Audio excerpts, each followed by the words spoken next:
Assalamualaikum, halo semuanya. Terima kasih masih menyimak di YouTube channel Wen Antoni dengan kisah terbaru Banaspati di Langit Dusun Kuncen. Langsung saja kita ke ceritanya. Namaku Hakiman. Warga desa sini lebih sering manggil Giman. Panggilan akrab dari masa kecil yang masih menempel sampai aku berumur 30-an. Aku tinggal di sebuah rumah kayu warisan simbahku, berdiri di pinggiran kebun sengon yang luasnya setengah hektar, berbatasan langsung dengan jurang kecil dan rimbunan pohon kopi. Di desa Kuncen, yang jalannya masih tanah merah dan lampu jalan cuma 2 batang dari kantor desa ke masjid, hidup terasa lambat, tapi pasti. Tahun 1989, aku kerja serabutan. Kadang ikut proyek bangunan di kota, kadang bantu panen cengkeh dan kopi kalau musim tiba. Hidup kami tidak kaya, tapi cukup untuk makan dan beli susu buat istriku, Narmi, yang saat itu tengah hamil 3 bulan. Narmi orangnya halus, kalem, dan sedikit penakut. Tapi justru dari hatinya yang lembut itu, aku pertama kali tahu kalau ada yang tidak beres di rumah ini. Awalnya, aku anggap itu cuma perasaan. Tapi beberapa malam berturut-turut, aku mulai ngerasa aneh.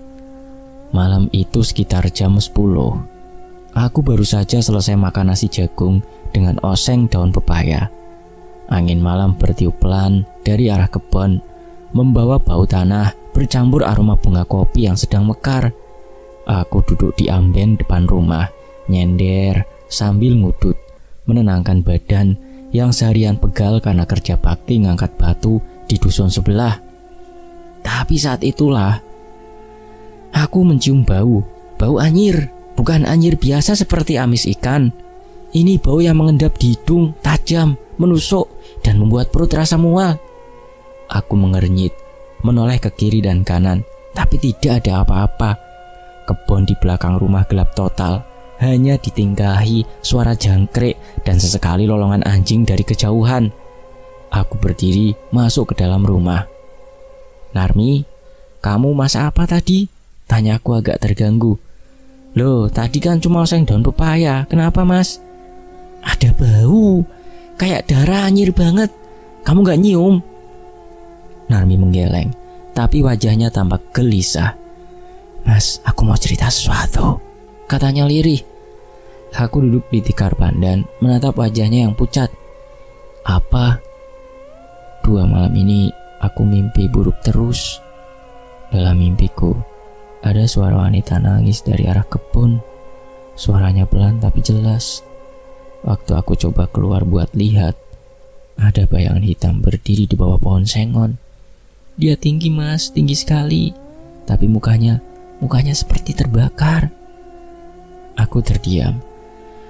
Mimpi memang bisa datang dari kecemasan. Tapi Narmi bukan tipe yang mudah panik. Ia selalu menelan segala kesedihan sendirian, jarang mengeluh. Kalau sampai dia cerita, berarti mimpi itu membekas dalam sekali. Wes, sudah, jangan dipikirin dulu. Mungkin kamu stres, kan sedang ngandung juga. Ujarku mencoba menenangkan meski hati sendiri mulai tak tenang. Tapi gangguan itu tidak berhenti di mimpi. 3 malam berikutnya, aku sering mendengar suara langkah dari atas genteng. Bukan tikus atau kucing. Langkah itu berat, lambat, seperti telapak kaki manusia. Kadang berhenti tepat di atas kamar, kadang berputar-putar di atas dapur. Aku sempat naik dan memeriksa siang harinya, tapi tidak ada jejak, tidak ada genteng yang retak. Lalu suatu malam, suara tangis benar-benar terdengar dari arah kebun belakang. Tangis perempuan, pelan, serak, dan sangat memilukan. Narmi langsung menutup kupingnya sambil menggigil. Aku dengan nekat dan senter petromak di tangan keluar menuju kebun. Tapi suara itu lenyap begitu aku melangkah ke tanah belakang rumah. Yang ada hanya bayangan pohon-pohon sengon yang bergoyang pelan, seperti menertawaiku. Sejak malam itu, perasaanku berubah. Aku tak lagi bisa tidur tenang. Rumah yang dulu damai Kini terasa seperti ada yang mengintai. Matahari masih terbit seperti biasa, tapi malam jadi waktu yang kutakuti. Satu malam yang lain, aku mendengar suara cakaran dari bawah kolong rumah. Suara itu menyeret-nyeret, seperti kuku panjang menggores kayu.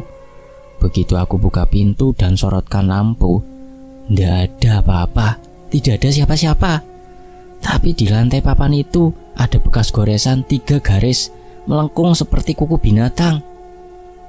Narmi, kamu pernah lihat siapa yang lewat belakang rumah? Tanyaku pagi harinya. Enggak mas, tapi aku sering lihat bayangan di jendela. Cepat sekali geraknya mas, kayak orang lari tapi enggak ngebuat suara gitu, senyap. Aku mulai merasa ini bukan gangguan biasa. Warga desa bilang kalau mulai mencium bau anyir, lalu disusul suara langkah kaki di genteng dan suara wanita menangis dari arah kebun, itu tanda-tanda yang tidak tampak sedang menclok. Kadang bukan karena rumah kita angker, tapi karena ada yang ngirim. Tapi siapa yang mau mengirim? Beberapa waktu lalu aku memang sempat ribut dengan Pak Samin, tetangga jauh yang masih sepupuku sendiri. Masalah batas tanah warisan. Kami sempat adu mulut di balai desa. Dia orangnya keras kepala dan kabarnya suka mendatangi dukun di lereng gunung, tapi aku masih belum yakin. Sampai malam itu, aku lagi duduk di amben, mencoba menenangkan diri sambil ngopi. Jam hampir menunjukkan pukul 11. Bulan tidak tampak, tertutup awan gelap. Angin malam sejuk, tapi menusuk tulang. Anjing tetangga menggonggong tak putus dari arah timur kebun, anjing penjaga. Lalu aku melihatnya, cahaya merah samar dari balik pepohonan sengon. Awalnya kecil, seperti ujung rokok, tapi makin lama cahayanya membesar, bulat, dan memantul-mantul seperti sedang melayang. Aku berdiri pelan-pelan, menyipitkan mata. Dadaku berdegup keras, peluh dingin mulai menetes dari kening. Cahaya itu bergerak lambat, seakan mencari sesuatu. Aku tidak tahu apa itu, tapi tubuhku tahu satu hal, itu bukan cahaya biasa. Aku langsung masuk ke dalam rumah, mengunci pintu, dan menggenggam tasbih milik mendiang ibuku. Di luar cahaya merah itu terus berpendar samar, menyusup di sela-sela daun sengon. Dan malam itu aku tahu, aku dan Narmi tidak sendirian lagi. Malam-malam berikutnya, saat itu perutku terasa aneh. Sejak sore, mual tak kunjung reda. Narmi menyuruhku tidur lebih awal, tapi tubuhku gelisah, tak bisa rebah dengan tenang. Udara malam terasa lebih pengap dari biasanya, walau langit tidak menunjukkan tanda hujan. Sekitar pukul 11 malam, aku duduk di amben depan rumah. Suara jangkrik bersautan dari kebun, tapi anehnya, malam itu tidak ditemani hembusan angin seperti biasa. Daun-daun pohon sengon di belakang rumah bergerak pelan, namun udara tetap mati, sunyi, seperti ada yang sedang menunggu. Kopi hitam di gelasku sudah dingin, tapi aku tetap menyesapnya sedikit-sedikit. Tanganku menggenggam tasbih milik ibuku yang dulu sering kubawa kalau merasa tidak enak hati. Sejak gangguan-gangguan itu datang, aku merasa seperti ada yang mengikuti langkahku, tidak terlihat, tapi nyata. Tiba-tiba dari arah kebun sengon, aku melihat seberkas cahaya merah.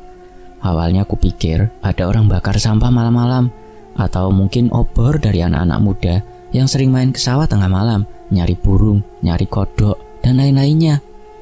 Tapi cahaya itu membesar, bulat, bukan membumbung ke langit seperti asap, melainkan melayang rendah, perlahan dan terang. Merah menyala seperti bara api, bulat, dan bergerak memutar.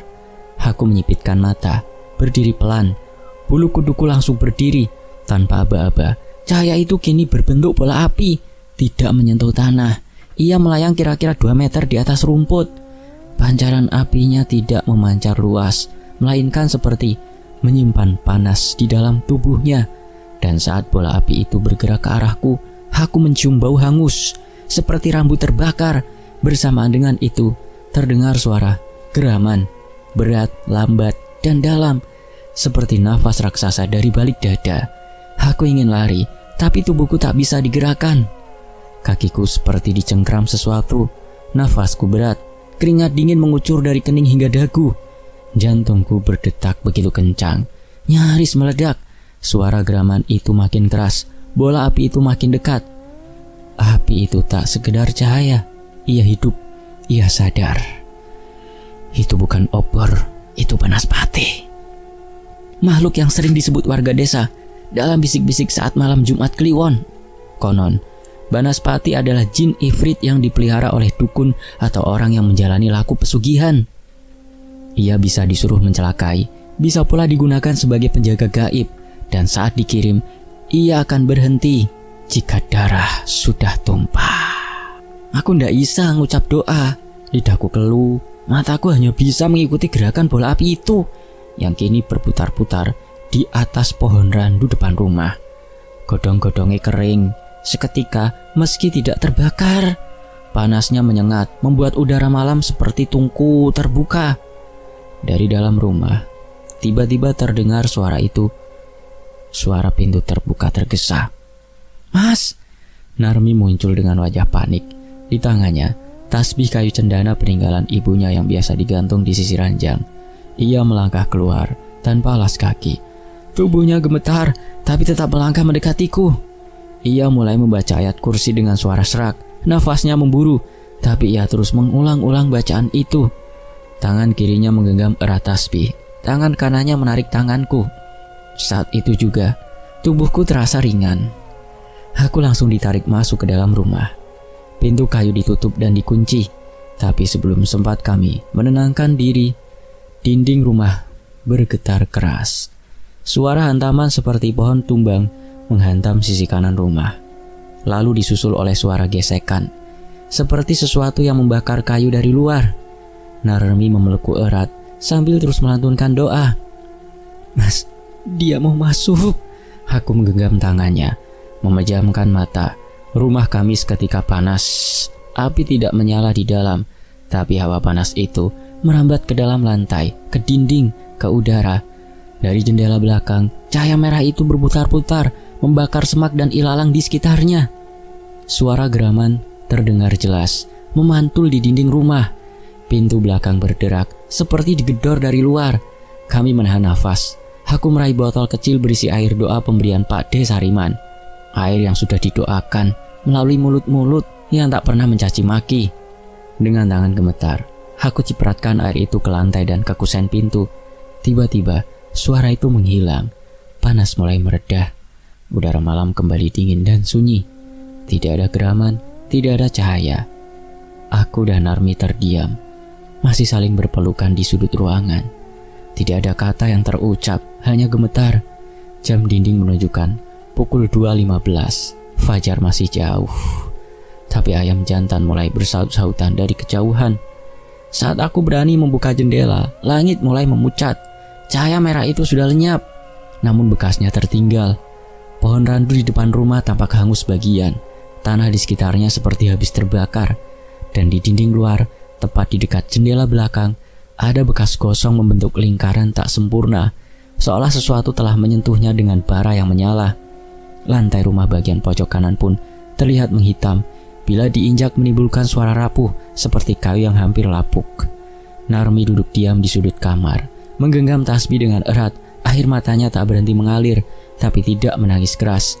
Ia hanya terisak pelan, seolah telah kehabisan tenaga. Aku duduk di sampingnya, tangan kami saling menggenggam. Malam itu kami tahu rumah kami telah didatangi sesuatu yang bukan dari dunia ini, dan itu belum selesai. Malam kedua setelah teror datang, seperti ancaman yang sudah dinanti. Sejak matahari tergelincir, hawa di rumah terasa berat dan pengap. Angin berhenti berhembus, seolah seluruh desa menahan nafas bersama kami. Burung-burung tak bersuara, jangkrik pun seolah malas bersenandung. Hanya suara dedaunan sengon yang bergesekan pelan karena ketakutan yang tak kasat mata. Menjelang maghrib, Kiai Sirojudin datang. Lelaki sepuh dengan pakaian koko dan sarung kotak dan tasbih panjang menggantung di lehernya, tak lupa peci hitam. Tatapannya teduh tapi dalam. Usianya sudah hampir 70, tapi wibawanya tetap kuat. Kedatangannya tidak diumumkan, hanya kami dan 2 santrinya yang tahu. Aku menyambut beliau dengan takzim. Narmi hanya menunduk, tak kuasa menyembunyikan gugupnya. Malam ini, insya Allah dia tidak akan masuk. Ora bakal mlebu. Tapi pasti jin itu akan mencoba masuk.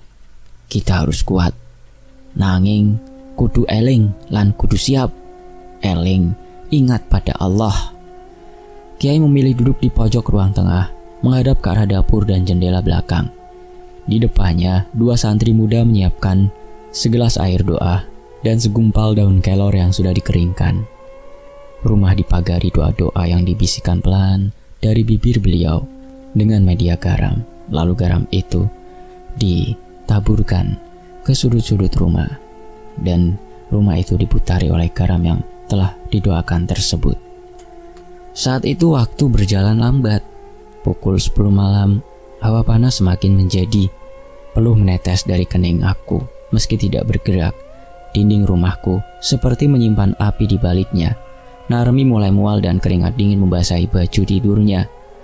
Ia duduk merapat ke diriku, menggenggam tasbih dan menahan air mata. Tepat pukul 11 malam, suara itu datang. Kers! Dari arah dapur, seperti kuku logam mencakar lantai kayu. Kiai membuka matanya. Kedua santri sudah berdiri, bersiap. Salah satunya melemparkan butiran garam. Satu lagi mengumandangkan ayat kursi dengan lantang. Aku dan Narmi tetap duduk gemetar. Bruak! Pintu dapur bergetar keras, seperti dihantam benda besar dari luar. Lalu, suara geraman rendah terdengar jelas.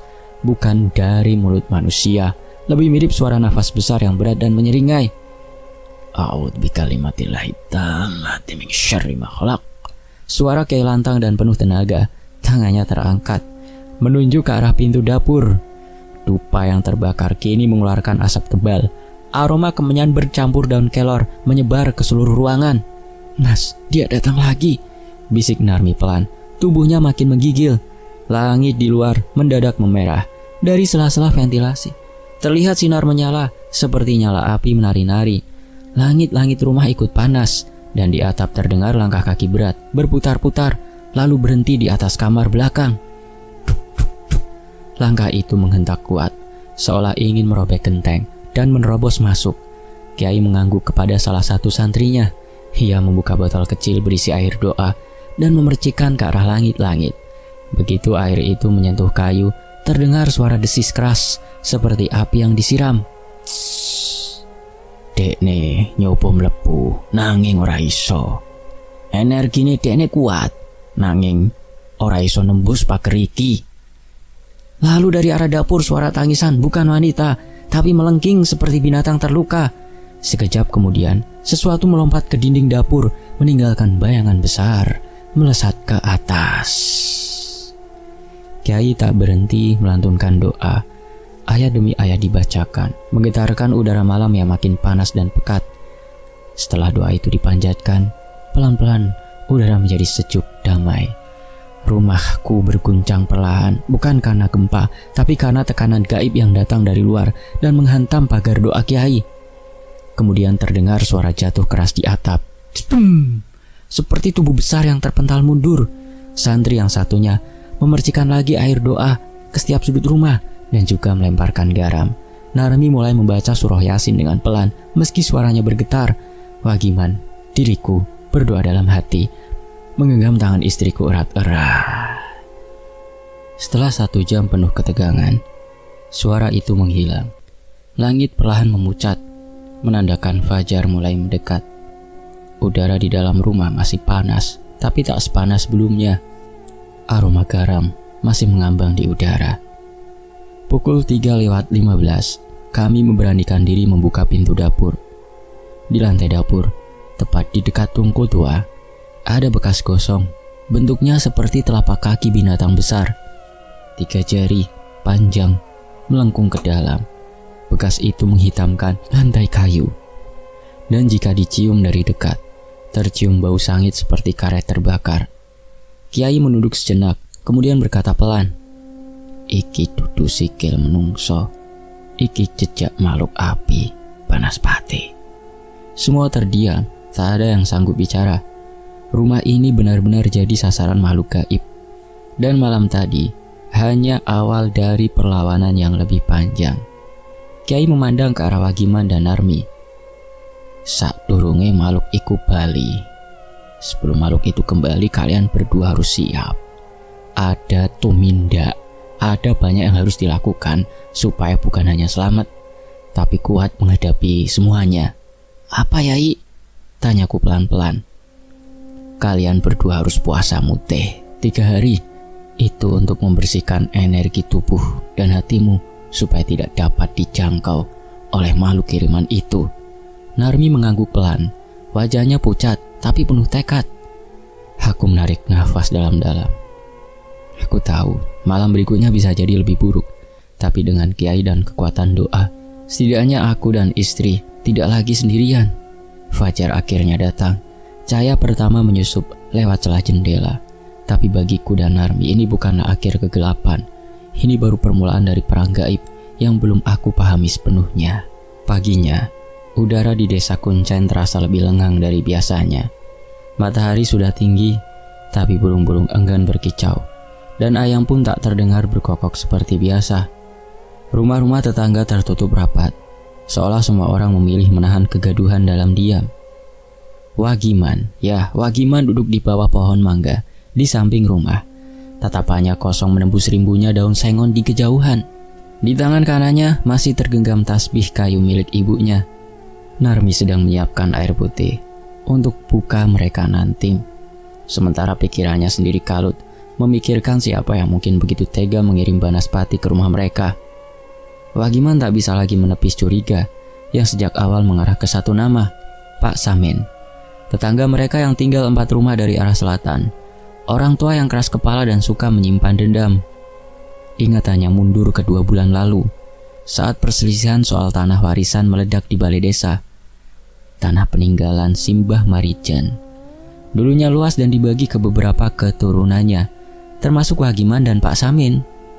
Tapi satu batas lahan yang menjadi sengketa tak kunjung diselesaikan. Pak Samin bersikeras bahwa satu petak sawah di pinggir jalan adalah haknya. Sementara Wagiman punya surat dari kelurahan yang menyatakan sebaliknya. Pak Samin marah besar, memukul meja, bahkan mengancam.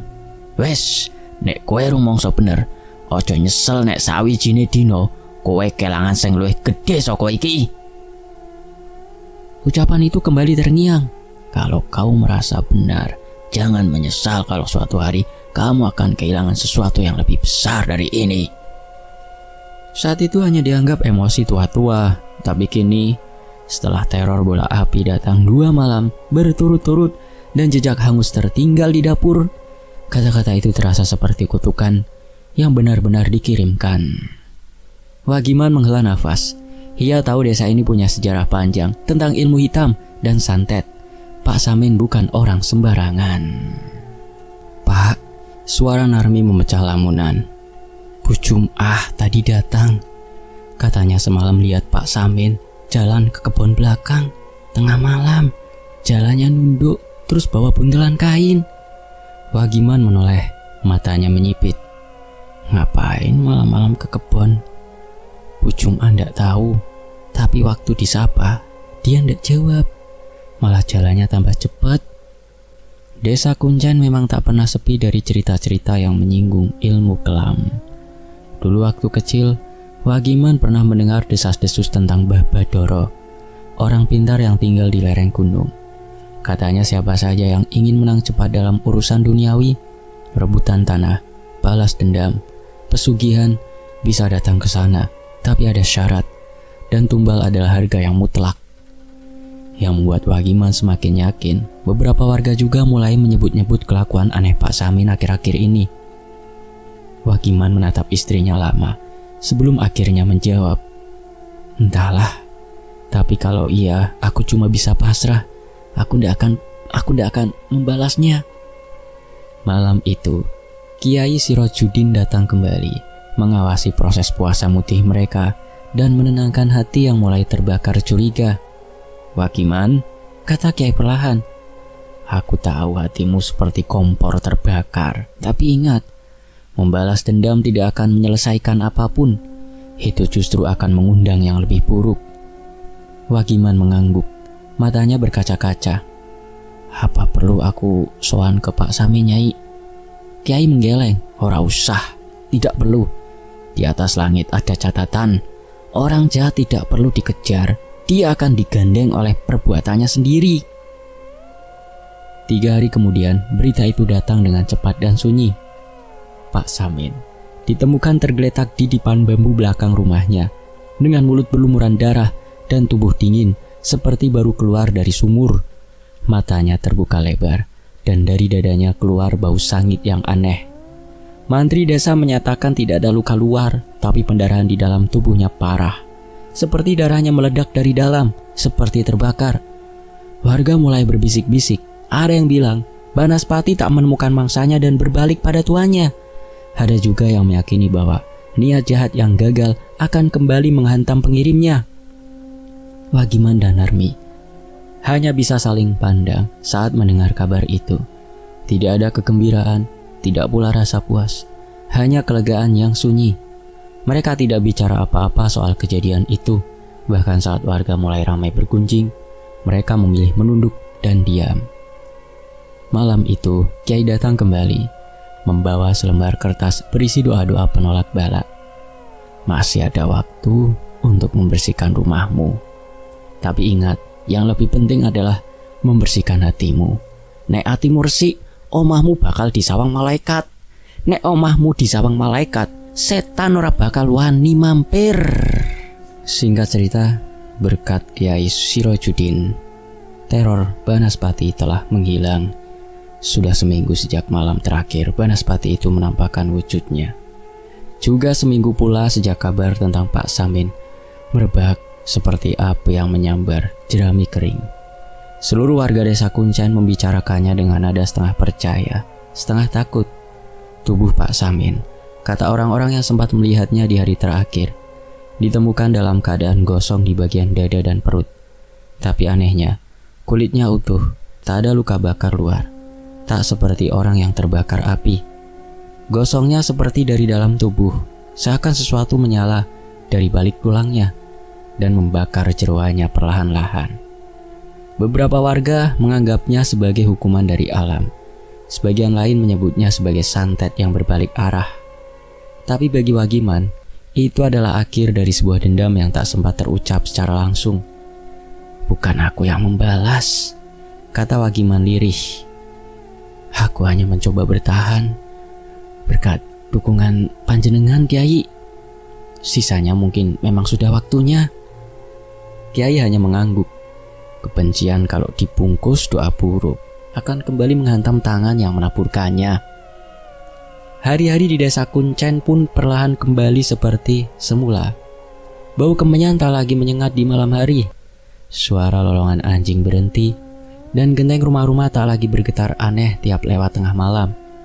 Tapi di rumah Wagiman, suasana tak sepenuhnya seperti dulu. Meski damai, mereka masih menjaga keseimbangan batin. Zikir pagi dan sore tak pernah luput. Dan di tengah keheningan itulah, kabar bahagia datang. Narmi yang selama ini mendampingi Wagiman dalam teror dan ketakutan, melahirkan anak pertama mereka, seorang bayi laki-laki dengan kulit kemerahan, tangis nyaring, dan mata bening yang seolah tahu betapa banyak yang telah dilalui orang tuanya sebelum ia lahir. Mereka memberi nama anak itu Nur Cahyo, cahaya penyelamat.